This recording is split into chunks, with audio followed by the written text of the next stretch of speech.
तो ये कहां लिखा कि जल में विसर्जन करो? श्रीमद् भागवत पुराण की रचना जब वेद व्यास जी महाराज करने के लिए बैठे, वेद व्यास जी ने सुखदेव जी से कहा कि मैं मंत्र बोलूंगा, मैं श्लोक बोलूंगा, इसको लिखेगा कौन? तो सुखदेव जी ने बोला गणेश जी से विनती करो। गणेश जी से कहा कि आप लिखोगे? गणेश जी बोले मैं लिखने को तैयार हूं, पर बोलते बोलते तुम रुक गए तो मैंने भी लिखना छोड़ दूंगा, उसके बाद मैं भागवत को विराम दे दूंगा, मैं आगे नहीं लिखूंगा। अब वेद व्यास जी बड़े चक्कर में पड़ गए, क्या करें? तो गणेश जी से कहा मेरे श्लोकों में कुछ गड़बड़ी हो सकती है, उसमें से गलती को छांटना पड़ेगा, फिर लिखना पड़ेगा।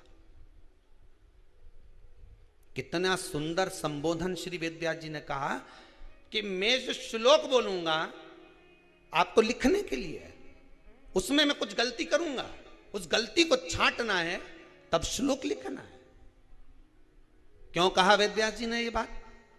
गणेश जी भगवान है, वेद व्यास जी कहते हैं मैं तो संसारिक मनुष्य हूं ना, गलती तो कर सकता हूं। गलती कौन करता है? जम के बोलो भगवान गलती करता है क्या? नहीं, गलती कौन करेगा?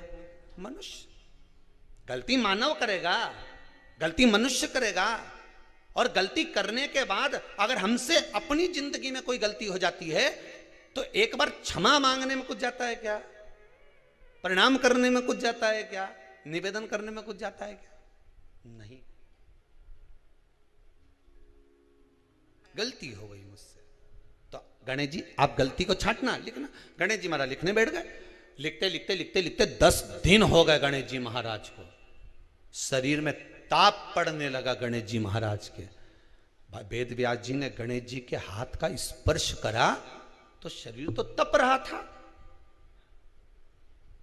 वेद व्यास जी ने वहीं पर श्रीमद् भागवत के श्लोकों को विराम दे दिया। अब नहीं बोले। गणेश जी लिखते लिखते लिखते लिखते लिखते लिखते थक गए, ताप पड़ गया, शरीर गर्म हो गया। वेद व्यास जी ने कब करूं क्या? 10 दिन से लिख रहे हैं और शरीर पर ताप पड़ रहा है, करा क्या जाए?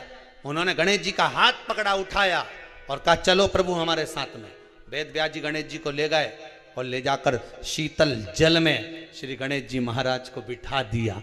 गणेश जी को पानी के अंदर उनको विराजमान कर दिया कि अब आप ताप को थोड़ा ठंडा कर लीजिए।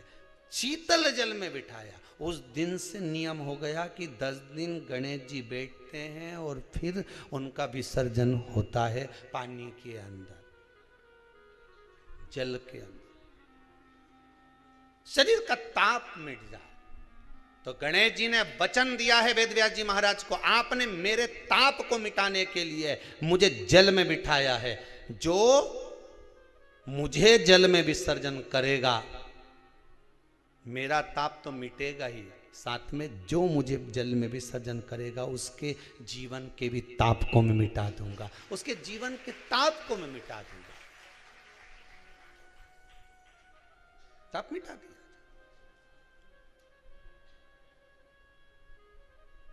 पर करो गणेश जी का विसर्जन, मना नहीं है हो, पर अच्छे से करो रे हो।